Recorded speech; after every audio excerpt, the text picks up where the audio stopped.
कि गाय को छीन लिया जाता है और हमें बुरी तरह से मारा जाता है। मिसाल के तौर पे इधर पुनाना के पास के लोग जो है जयपुर के हट्टा से गाय लाए और गाय कोई 30,000 की थी, कोई 32,000 की थी, कोई 35,000 की थी। ये अब से कम 10-12 साल पहले की बात है।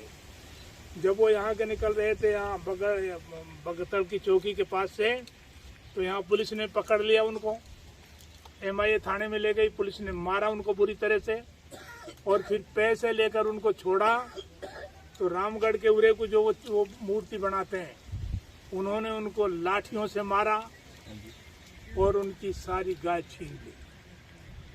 जो 20-20 लीटर 15-15 लीटर दूध देने वाली गाय थी, कोई 2 दिन का बछड़ा था किसी के साथ 4 दिन का बच्चा था। ऐसी हालत में यहाँ बणजीर का गांव है। बणजीर का गांव के लोग जो है वो गर्मियों में आजकल यहाँ गांव में जैसे सूखा पड़ गई, तो ये सूर्यनगर में उस वक्त बिल्डिंग नहीं बनी थी उस वक्त, लेकिन नल चलते थे, तो यहाँ धूप बहुत थी। तो यहाँ धूप में चराने के लिए वहाँ ले गए और वहीं जो है उन्होंने डेरा डाल दिया। दूध उनका बिकता था, बाजार में बहुत अच्छा दूध जाता था। और जब बारिश हो गई तो बारिश में अपने गांव को गाय लेकर आए और जब वो यहाँ आए बगड़ तिराया पे उनको पकड़ा, मारा और उनकी 25-26 गाय गौशाला में बंद कर दी और खूब जोर लगा लिया। गाय नहीं छोड़ी और बेचारे गरीब आदमी उनको किस तरह से परेशान किया।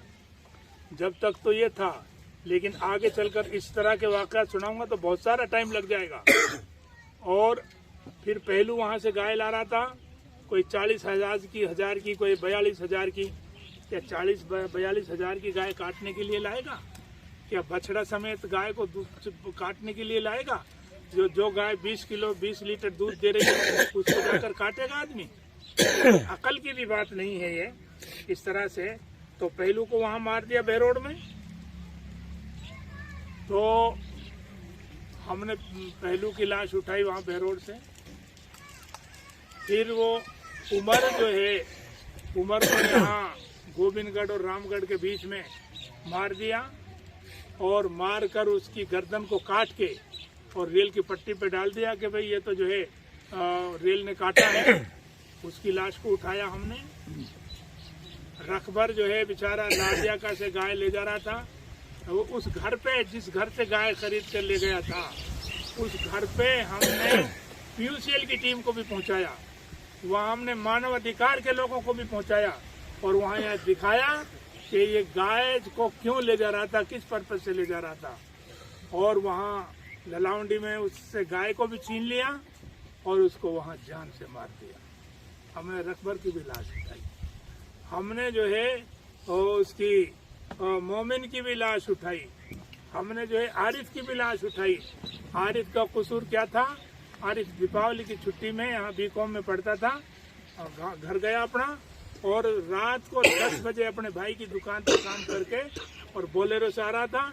और वो बोलेरो से आ रहा था, उसके पीछे पुलिस की गाड़ी घुसी। जरा ध्यान से सुन लो कैसे कैसे हालात हुए हैं। पुलिस की गाड़ी पीछे से घुसी और घुसकर जो है उसने बड़े आराम से अपनी बोलेरो को ब्रेक करके लगाया। उसके सामने बम्पर के साथ बम्पर लगा दिया बीच जीप का।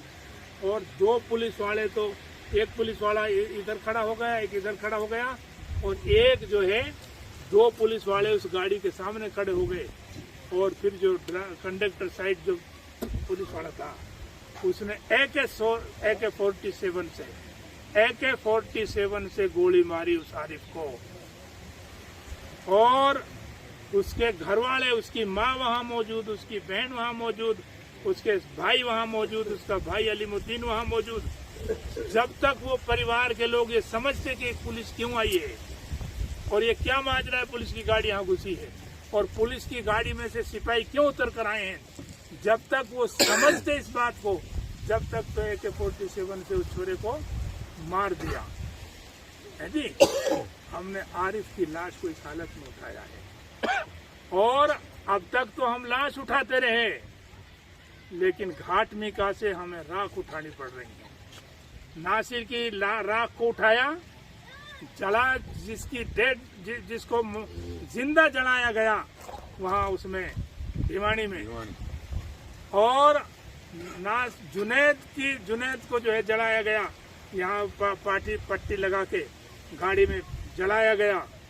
हमने उनकी जली हुई राख को उठाया है और अब हमने इसकी राख को उठाना है, लेकिन अभी तक हमें राख भी नहीं मिली है।